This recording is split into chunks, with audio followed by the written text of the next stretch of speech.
ವಿಚಾರದಲ್ಲಿ ಸಿಬಿಐ ತನಿಖೆಗೆ ಅವರು ವಹಿಸ್ಕೊಡೋದಕ್ಕೆ ಅವರು ರೆಕಮೆಂಡ್ ಮಾಡಬೇಕು. ಅದಿಲ್ಲ ಅಂದ್ರೆ ಕಾನೂನಲ್ಲಿ ಬೇರೆ ಬೇರೆ ಮಾರ್ಗಗಳಿದೆ, ಅದ್ರ ಬಗ್ಗೆ ಕೂಡ ನಾವು ಕೋರ್ಟಿಗೆ ಹೋಗ್ತೀರಾ ಸರ್? ಅದನ್ನ ತಯಾರಿ ಮಾಡ್ಕೊಳ್ತಾ ಇದ್ದೀವಿ.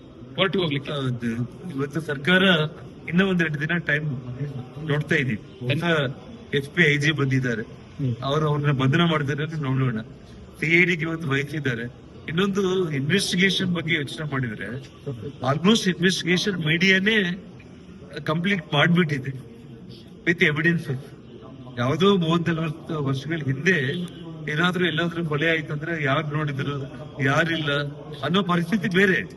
ಇವತ್ತು ನಮ್ಮ ಮನೆ ಹತ್ರ ನಡೆದಿರೋ ಪ್ರತಿಯೊಂದು ಘಟನೆ ಕೂಡ ವಿಜುವಲ್ಸ್ ಮೂಲಕ ನಾನು ಮಾಧ್ಯಮ ಸ್ನೇಹಿತರ ಮೂಲಕ ಇಡೀ ರಾಜ್ಯಕ್ಕೆ ತೋರಿಸ್ಕೊಟ್ಟಿದ್ದೀನಿ. ಆ ಗನ್ ಪಾಯಿಂಟ್ ಅಲ್ಲಿ ಫೈರ್ ಮಾಡಿರುವಂತದ್ದಾಗಿರ್ಬೋದು, ಸ್ಮಶಾನದಲ್ಲಿ ಕೆಲಸ ಮಾಡೋ ಹುಡುಗ ಇವತ್ತೇನು ಕೊಣಿ ತೆಗೆದು ಮತ್ತೆ ಕೊಣಿ ಮುಚ್ಚೋದಕ್ಕೆ MLA ಯಾವ ರೀತಿ ಹೆದರಿಸ್ತಾ ಇದ್ದಾನೆ, ಬೆದರಿಸ್ತಾ ಇದ್ದಾರೆ, ಮತ್ತೆ ರೀಪೋಸ್ಟ್ ಮಾರ್ಟಮ್ ಮಾಡಿದ್ರೆ ಸಿಗಾಕೊಳ್ತೀವಿ ಅಂತ ಹೇಳಿ ನೇರವಾಗಿ ಮನುಷ್ಯರನ್ನ ಕಳಿಸಿ ಆ ಕುಣಿ ಮುಚ್ಚಿಸೋದ್ರ ಬಗ್ಗೆ ಕೂಡ ಆ ಸ್ಮಶಾನದಲ್ಲಿ ಮಾತಾಡಿರೋದನ್ನ ಹೇಳಿದ್ದೀನಿ.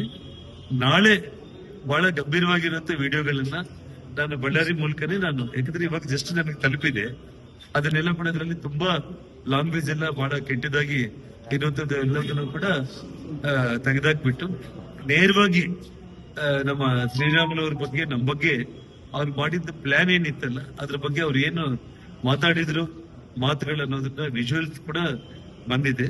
ಅದನ್ನ ನಾನು ನಾಳೆ ಬೆಳಿಗ್ಗೆ ಬಳ್ಳಾರಿಯಲ್ಲಿ ನಾನು ರಿಲೀಸ್